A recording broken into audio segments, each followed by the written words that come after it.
노가는 원래 나면서 못 걷게 된 이라고 처음에 이 사람을 소개하면서 시작했습니다. 그런데 그 사람이 낫게 된 것이죠.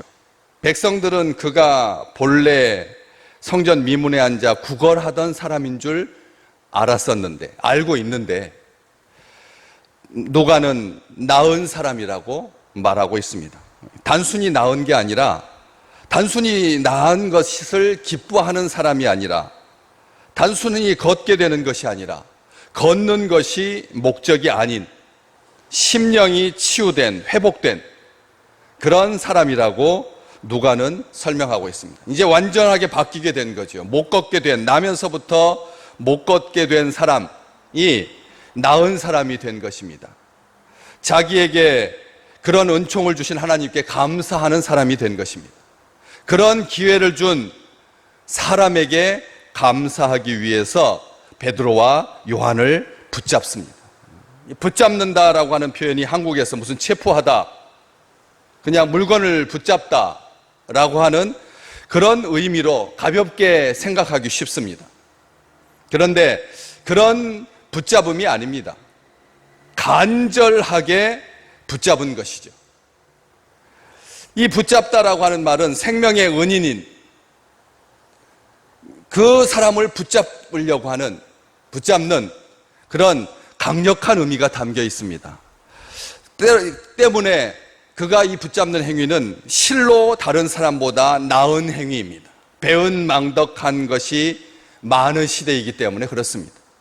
보통 이런 경우를 당하면 하늘에서 내려주는 은총이다, 하늘의 은혜다, 하나님의 은혜다, 하나님의 은혜라고 하는 말을 사용하지도 않을 뿐만 아니라 이것은 우연이 된 거다, 이건 기적이다. 그래서 걷게 된 그 상황만을 사람들이 보기 쉬운데, 이 사람은 그렇게 있지 않고 자기를 사랑한, 자기를 아껴준, 자기를 주목하여 바라보고 위에서 기도하고 낫게 해준 그 생명의 은인들을 놓치고 싶지 않아서 붙잡은 것이죠. 처음에는 도저히 주체할 수 없는 감격에 빠져서 자기가 뛰고 걷는 것만 즐거웠었는데, 이제는 정신 차리고 모든 사람이 자신을 주시하고 있다라고 하는 것을 깨닫는 순간 정신이 번쩍 들면서 베드로와 요한에게 다가가서 그들을 붙잡은 것입니다.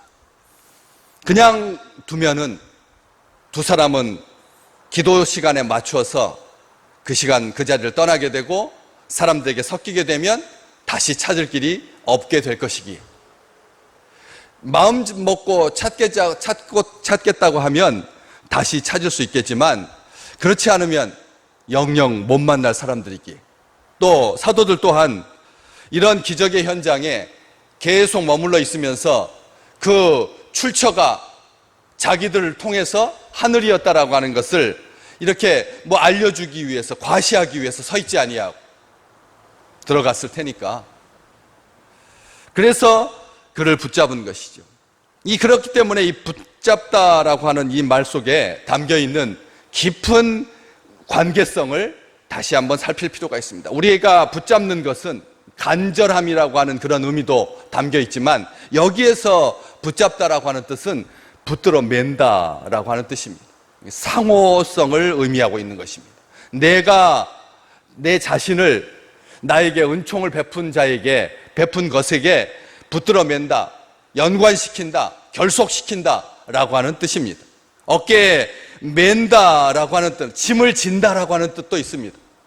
그냥 내가 낫게 된 것을 즐기고 기뻐하는 것으로 끝나지 아니하고 진정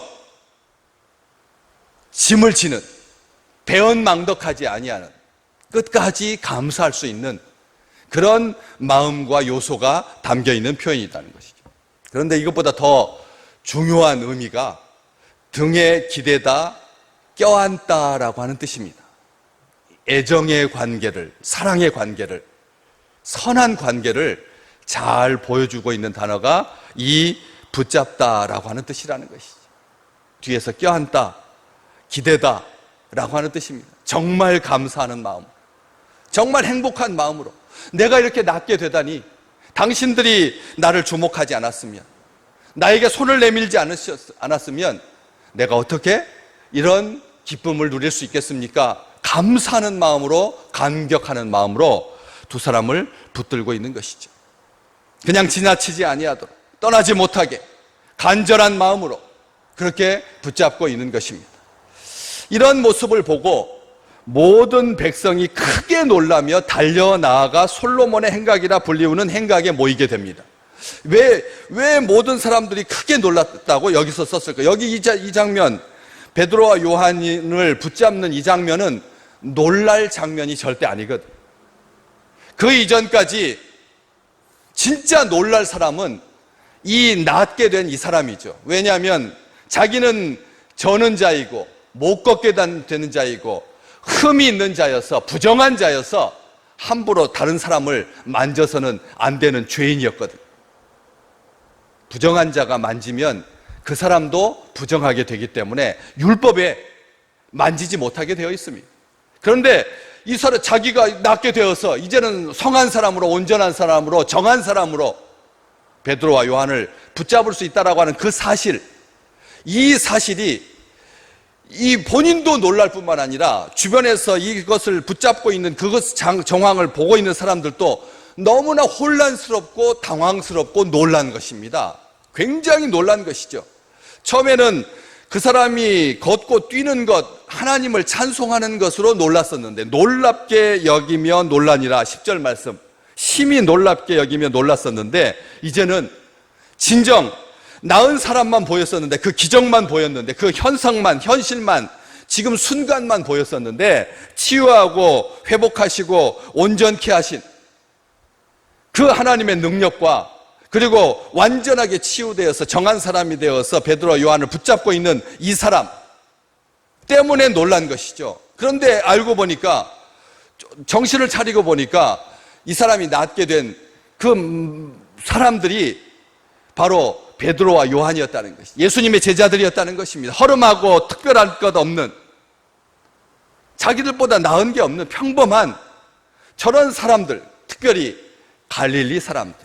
지금이야 이 예수님 믿는 백성들이 베드로의 설교를 듣고 사도들이 말씀을 증거할 때 복음의 증언 앞에서 남자들만 하루에 3,000명이 신도가 되는 그런 경이로운 일들이 지금 벌어지고 있지만, 어쨌든 그런 속에서도 갈릴리 사람, 우습게 여기는 그런 평범한 사람들이었는데, 그들이 바로 이 기적의 출발점이 되었다라고 하는 것을 보고 깜짝 놀라서 솔로몬이라고 불리는 행각으로 모이게 된 것이죠. 이유를 알려고, 도대체 무슨 일인가 하여 모이게 된 놀라운 일이 벌어지게 된 것입니다. 하나님께서 마른 막대기보다도 못한 사람들을 하나님께서 붙잡아 주시고 하나님의 손에 붙들림 바 되게 도와주시고, 그래서 하나님의 역사를 이룬 바로 주의 백성들, 그를 붙잡은 것입니다.